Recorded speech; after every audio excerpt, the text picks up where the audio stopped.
Minnesotans across the state who deserve conservative representation in this Capitol, and I'm so thrilled to be a part of this. Before I turn it over to the next speaker, I just want to briefly explain the network.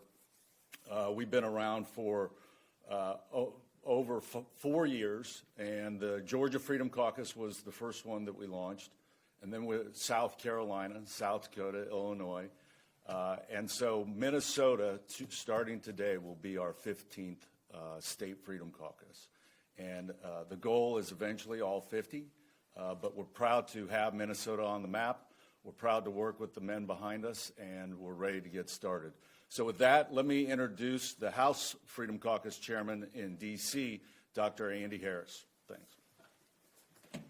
Thank you very much. It's a pleasure to be here in Minnesota this morning. It's a little bit colder than it is back in Maryland and Washington, but we have more snow right now on the ground. Look, we founded the House Freedom Caucus about 11 years ago, 10 and a half years ago, made a tremendous difference in Washington, bringing the voice of average Americans, who are right of center, bringing their voice to the nation's capital. And then about 4 years ago, as you've heard, we decided that it was about time to bring that voice into capitals around the nation.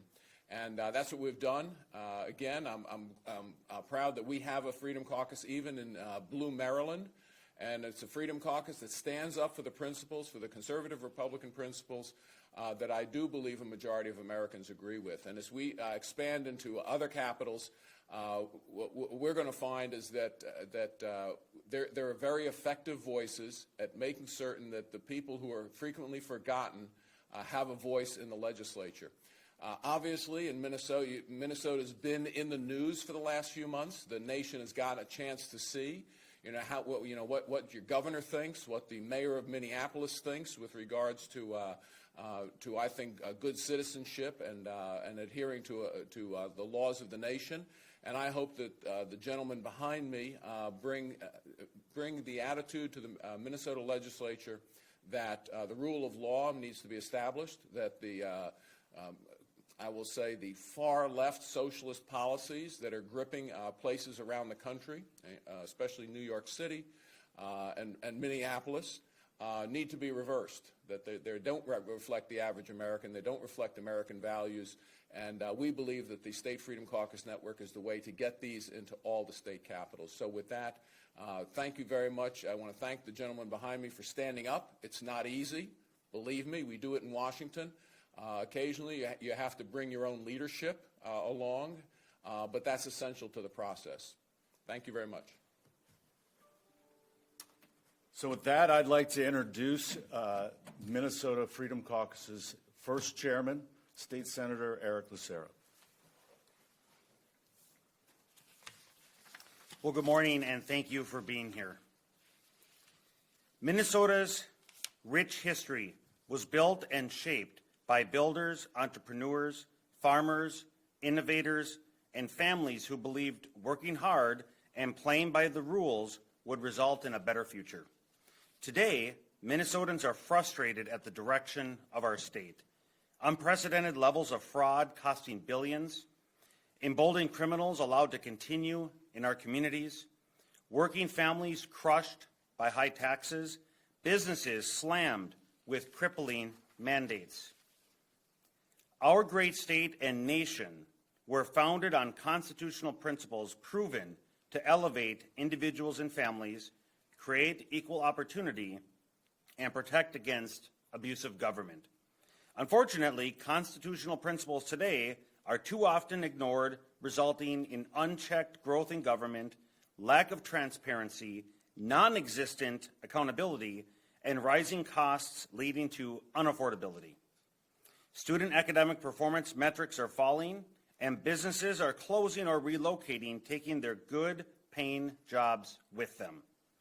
But here's the good news. Minnesota's story is not finished. Minnesota faces serious challenges, and that is precisely why we are here today.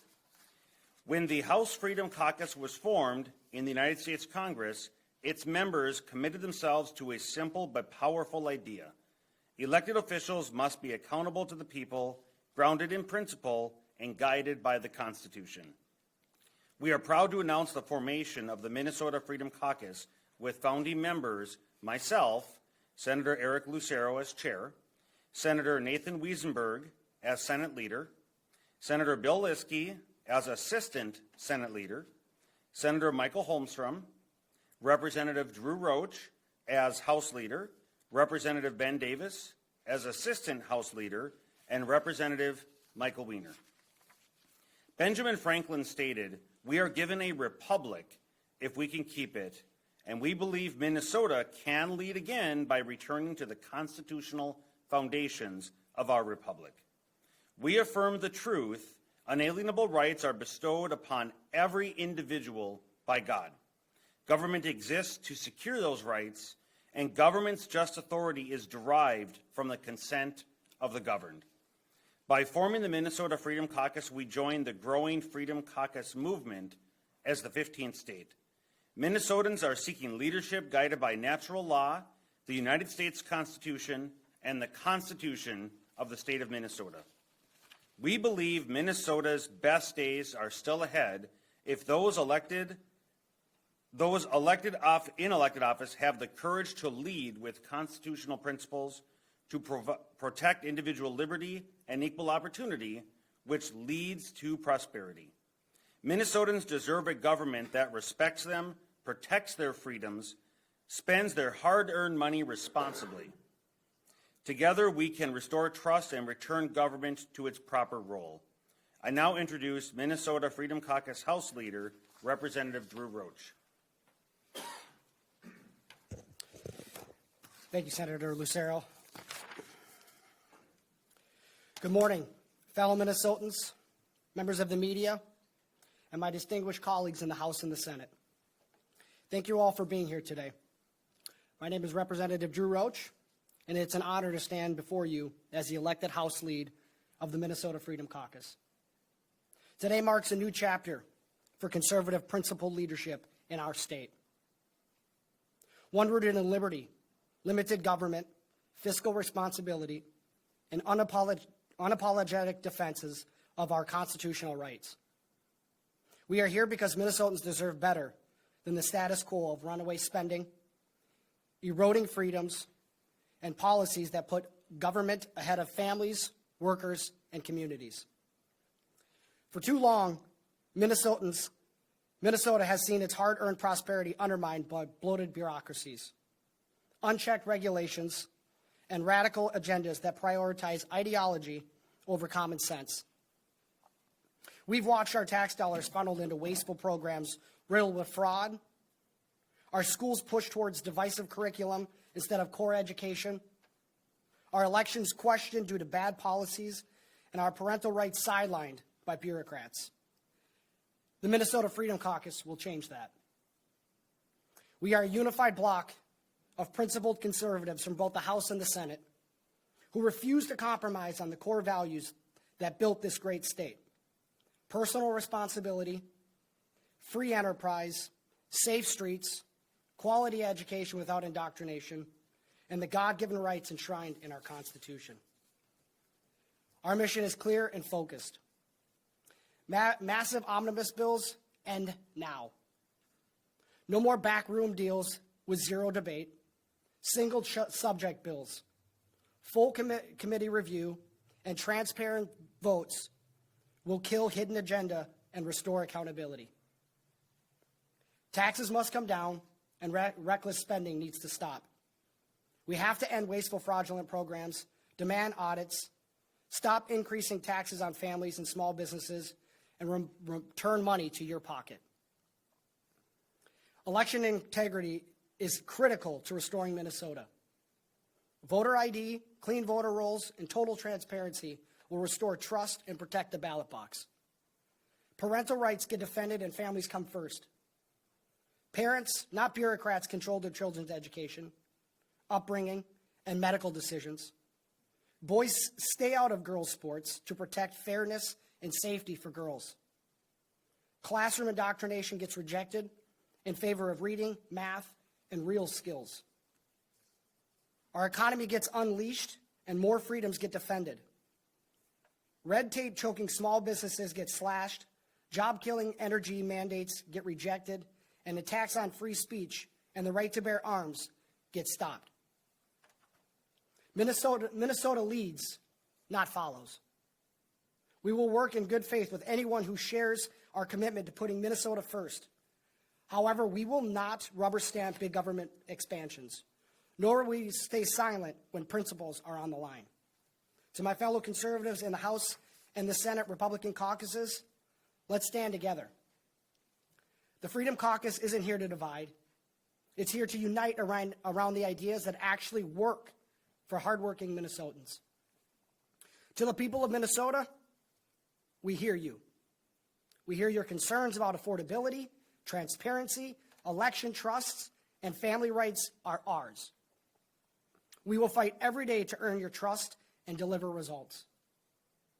The era of unchecked progressive overreach ends here. The Minnesota Freedom Caucus is ready to lead, ready to fight, and ready to win back the Minnesota we love. Thank you, God bless, and God bless the great state of Minnesota. I'll now turn it back over to Chair Lucero. Thank you again, and we'll stand for questions that you might have. Mr. Chair, the opening remarks mentioned the men and the gentlemen several times. Were women invited or women welcome to join the caucus? So the 7 of us are just the founding members, but we fully expect that we will grow, and it's open to both men and women, and we've already had several members reach out to us expressing interest about growing. But I can tell you, when women join the Minnesota Freedom Caucus, we can guarantee they will be authentic women. Can you talk about the analogies, different, same, than the new House Republican Caucus, those of us who have been around a while remember that Yes. caucus within, and how this will be different, better from that? Yes, so the new House Republican Caucus was a separate caucus, a breakaway caucus from the Republican caucus. This is not that. We are a sub-caucus. We are not breaking away. We're proud Republicans of each of our respective caucus, and we will remain as such. Sorry, authentic women? What do you mean by that? Not men who are pretending to be women. I was reading about this morning. I've seen the state freedom caucuses in other places criticized by more moderate members of their party, including leadership, saying they're basically here for grandstanding. They're not here to actually, get things done and influence policy. And I've seen similar criticisms on the left side of the spectrum as well. What would you say to that sort of thing? Sure. As part of the legislative process, as part of politics, there's criticisms across the board on an array of topics. But the reality is, those of us here and those that will be joining the Minnesota Freedom Caucus into the future and the Freedom Caucus Network across the country and in D.C., it's very simple. It's Constitution-centered. We're going to be celebrating our 250th year as a country this year. And what are we celebrating? We're celebrating the formation of our republic. We're celebrating the foundational principles that allowed our great country to become what it is today. So standing for those principles that made us great is not divisive, and it is certainly something that all of us should be able to unify around. Do you think bills you might sponsor, are you going to try to get those through, or are you going to try to influence bills coming from the center of the aisle? All of the above. What are your priorities this session? As was laid out, among those is going to be fraud. Minnesotans are very angry at the billions of dollars of fraud that's being squandered by those that are taking advantage of the weak processes under Walz and Ellison. That is among our top priorities. And then, as was stated in the remarks of Representative Roach, there are a number of priorities. But again, fraud is the chief among them. I mean, the Republicans did get some wins last session, but through omnibus bills. Do you really think that, if you're committed to single subject, which, as a reporter, that's great, because omnibus bills are a transparency disaster, in my opinion.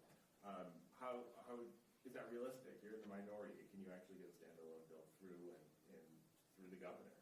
Well, regardless of majority or minority, we can push for truth, we can stand for truth, and highlight why omnibus bills are an erosion of transparency, as you mentioned, and certainly lacks accountability.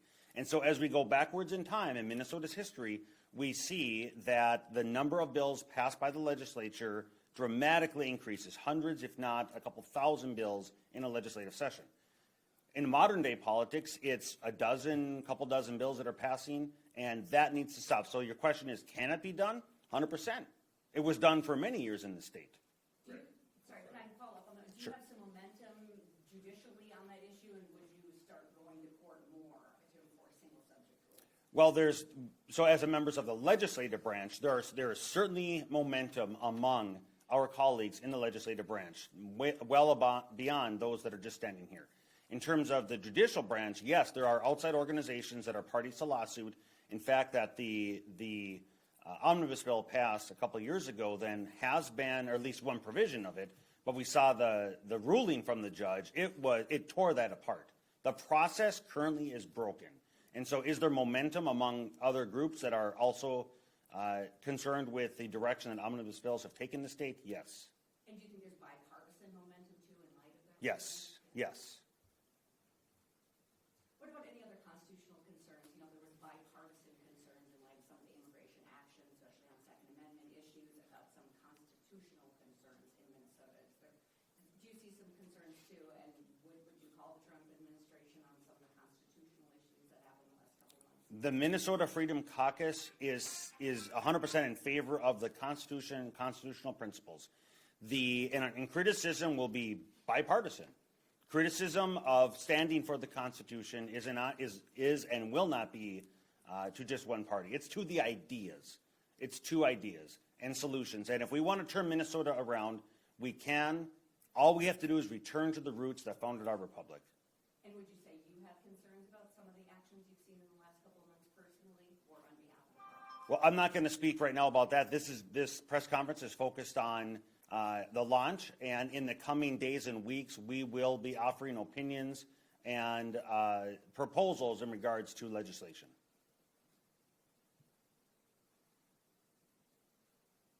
Well, thank you, everybody, for the time. And again, we're very excited for the future of the Minnesota Freedom Caucus and the solutions that we can bring to turn Minnesota around.